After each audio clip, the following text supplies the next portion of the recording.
Bienvenue dans la chaîne Chirurgie dentaire avec Manal. Comme je vous ai dit auparavant, nous allons étudier tous les cours de toutes les matières de la médecine dentaire. Nous allons commencer par les cours de deuxième année, arrivant jusqu'au cours de sixième année, voire les projets de fin d'études.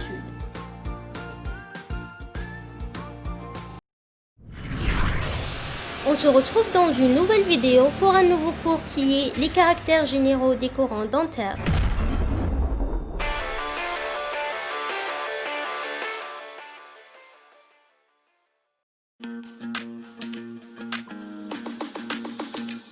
La couronne dentaire se caractérise par des surfaces convexes et des surfaces concaves.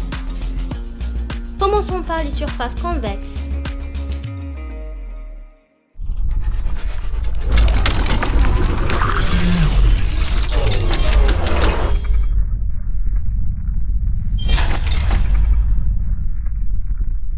Les cuspides sont des élévations coronaires présentes sur les faces occlusales. Elles sont de forme et de volume variables, comme le montre la figure ci-dessous. La cuspide vestibulaire est plus grande que celle palatine et les cuspides des prémolaires n'ont pas la même forme que celles des cuspides des molaires.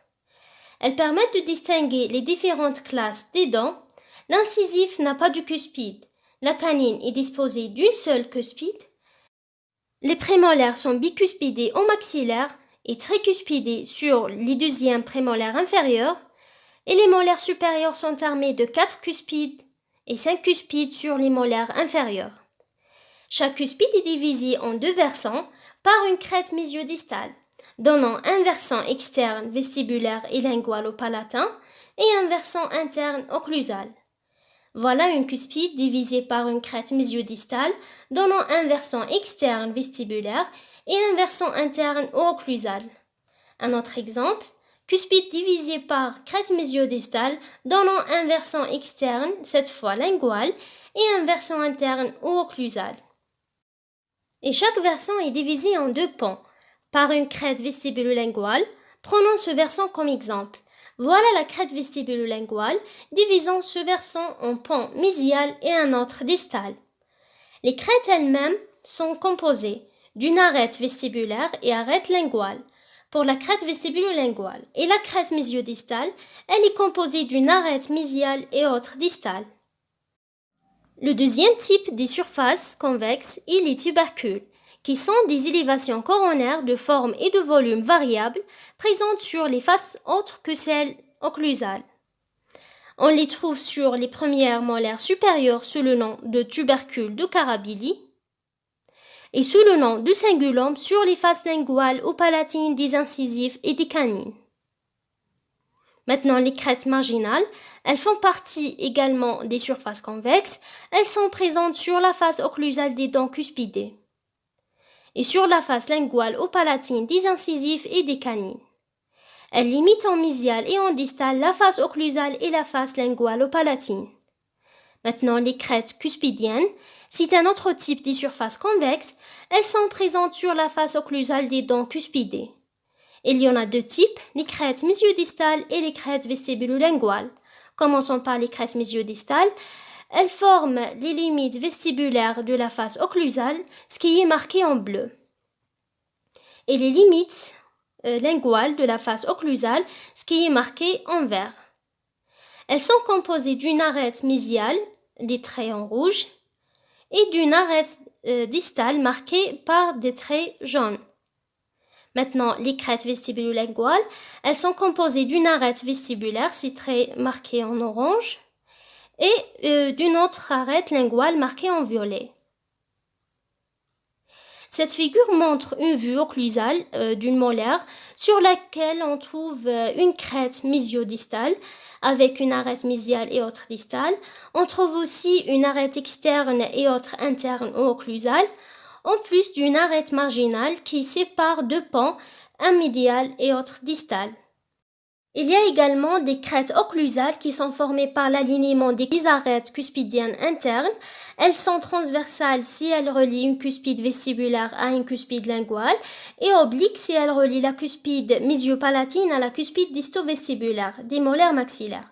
Et ce type de crête oblique est connu sous le nom de pandémyle. Passons-nous maintenant aux surfaces concaves. Il y en a deux types, les sillons et les fosses. Commençons par les sillons.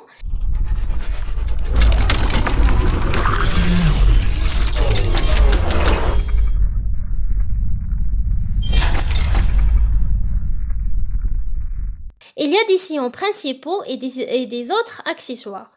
Les sillons intercuspidiens aux sillons principaux. Ce type de sillon sépare les cuspides. Il présente également deux types, sillon central et sillon périphérique. Voilà un sillon intercuspidien à direction mésio-distale ou sillon central sur une première prémolaire. Et ces trayons rouges présentent les sillons principaux à direction vestibulo-linguale ou sillon périphérique. Regardez sur cette figure, un sillon périphérique et un sillon central. Maintenant, les sillons accessoires ou sillons secondaires, ils sont présents sur les ponts cuspidiens. Et ils délimitent des lobes cuspidiens comme les montre la figure.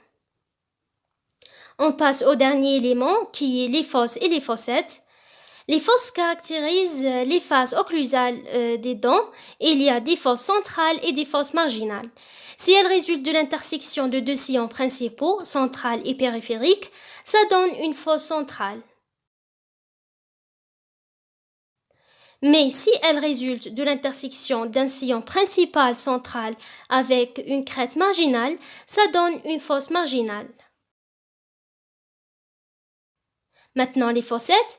Les fossettes, par définition, sont des dépressions plus ou moins marquées présentes sur les faces vestibulaires, palatines ou linguales.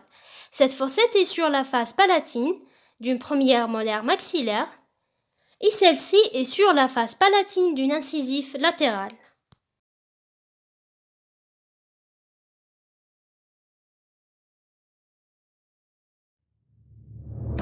On est arrivé à la fin de cette vidéo, j'espère que vous avez tout compris et si vous avez une question, n'hésitez pas à me la poser en commentaire.